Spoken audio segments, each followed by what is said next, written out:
Welcome to Course 1, Unit 1, Lesson 3, What is a Balance Sheet and Margin of Safety?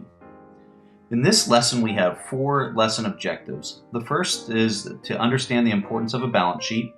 The second is how do you determine the equity of a business. The third is understand a company's margin of safety. And the fourth is business value, a comparison of net income and equity. So let's get started. Let me warn you that if you're starting this lesson out without seeing Lesson 2, you're probably going to be a little bit behind. So I'm recommending that you go back and view the Course 1, Unit 1, Lesson 2 video before jumping into this Lesson 3. Okay, so where we left off in Lesson 2 was that we had a small business owner whose name was Nancy. You can see her there at the top.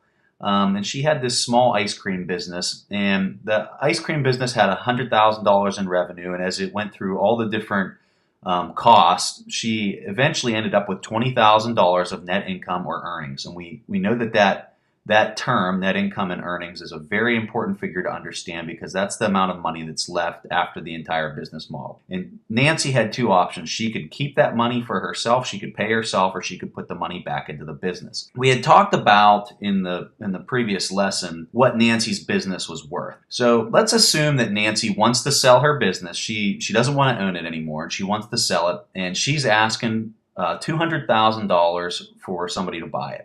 So that's her market price. Whenever a person sets that price, that doesn't necessarily mean that they're going to get $200,000 for the ice cream stand, but that's what she's asking for. We realized that whenever she's making $20,000 in net income, that you'd have a 10% return if she's asking for $200,000 for the business. But how safe is that investment? That's really the question that we've got to understand at this point to go forward. So off to the balance sheet is where we're going to have to figure that out. Any business, any corporation has 3 pieces of paper that they have to account for all the things that their business operates. The first one's the income statement, the next one's the balance sheet, and the third one is the cash flow statement. And I have a little square there representing each one of these documents. So for Nancy's business, she has an income statement. Now, if you look below the income statement, you see the little model that we used from Lesson 2 below that, because that's what we were doing. We were figuring out essentially what her income statement was. It starts at the top of that income statement is the total revenue, and the bottom line figure at the bottom of that document of the income statement is the net income. So we pretty much already understand the income statement, and that's used to find what the company's profit's going to be. Now, something that we haven't talked about is the next one, which is the balance sheet. And if you look in the middle there, there's the balance sheet. And we can use the balance sheet to determine the margin of safety that you would get if you were to purchase this business from Nancy, who's asking $200,000 for her business. Just so you know, the cash flow statement is something that we're not going to cover until Course 2 of the overall courses that the website teaches. So don't worry about the cash flow statement right now. I just really want to focus on the 2 documents there, the income statement and the balance sheet. You absolutely have to know all 3 of these documents. That is something that as a stock investor, you are going to have to become very familiar with all 3 of these documents. So there's only 3 of them. You need to commit those to memory. So just remember that, the income statement, the balance sheet, and the cash flow statement. If you're taking notes, I would definitely write those 3 documents down. So what we're going to focus on right now is the balance sheet. And this is used to determine our margin of safety, among some other things too. So what is the balance sheet? The best way to understand what the balance sheet is to ask yourself this question. What would happen if the business would liquidate right now? Okay, now I use the fancy term there, liquidate, but all liquidate means is that you're going to basically turn the entire company into cash, meaning you're going to end it, you're going to kill it. That's another word for liquidate, is that you're going to kill the business. If she was going to liquidate her business, what is it worth right now? Not 10 days from now, not 10 days ago, it's right now. That's how you have to look at that estimate. So in order to do that, you have to basically sum up all of your assets, sum up all of your liabilities, and then the difference when you subtract the liabilities from the assets is your equity. So let's demonstrate that. So here what I did is I just took a very generic balance sheet for Nancy's business, her ice cream business. And on the top, you can see I have the total assets. Okay, so I'm going to go through these real quickly. The cash in the account. So Nancy has a corporate bank account that's different than her personal bank account. And in that bank account, she has $3,000 on hand. Her ice cream stand, let's just say the ice cream stand is worth $10,000. Let's say the ice cream machine, let's say she has a real fancy ice cream machine inside and it's worth $5,000. The supplies that she has on hand right now is $1,000, and the land that she bought to put her little ice cream stand on is $25,000. So when we sum up those assets, it's $44,000. So now let's look down at the total liabilities. So the first thing we see is the salary owed to her employee of $2,000. So she has to pay that out. She hasn't paid her yet. The next thing is the ice cream stand itself.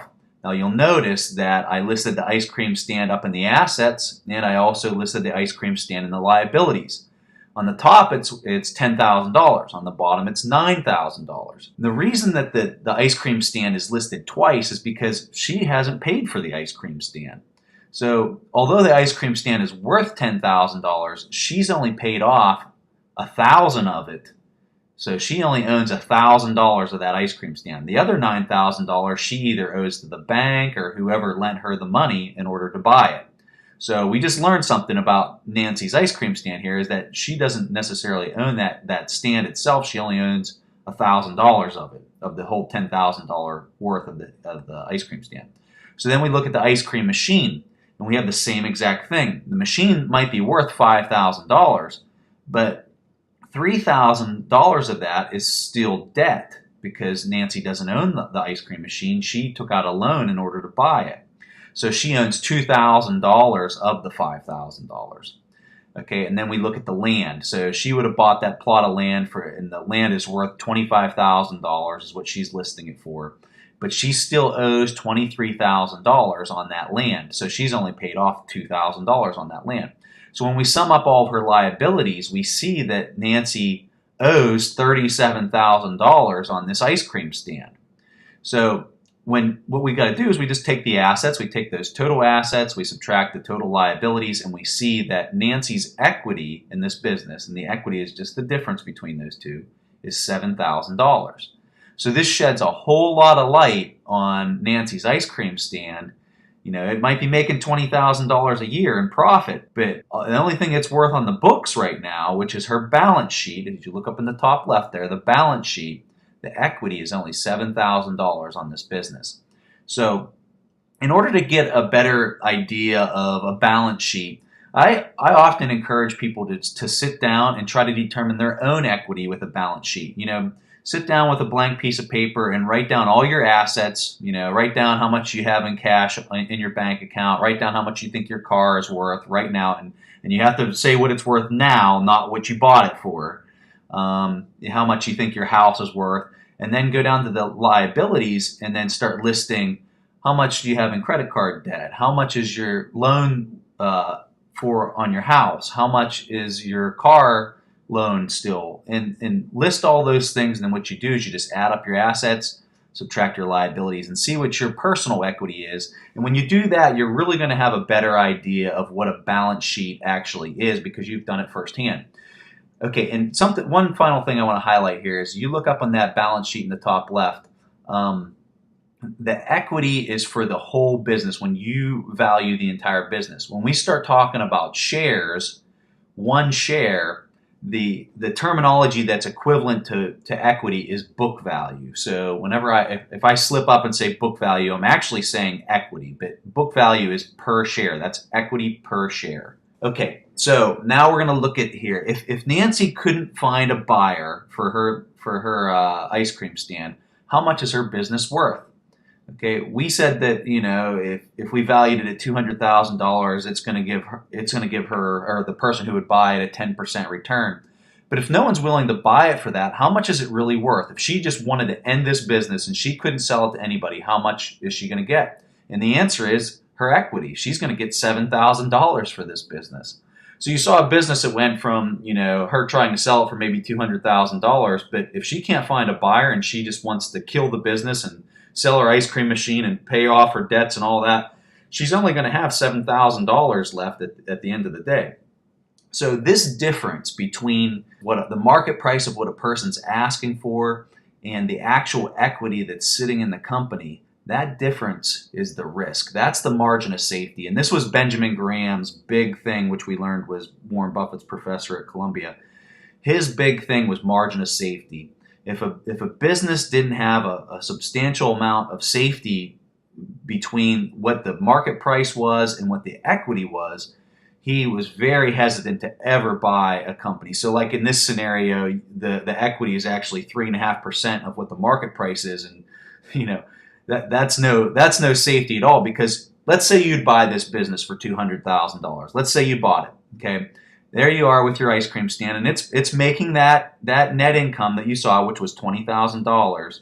And as it's making that, all of a sudden your employee quits and sales start decreasing, and all of a sudden you're not making money anymore and you have to sell the business. What is the business worth? Well, it's worth the equity.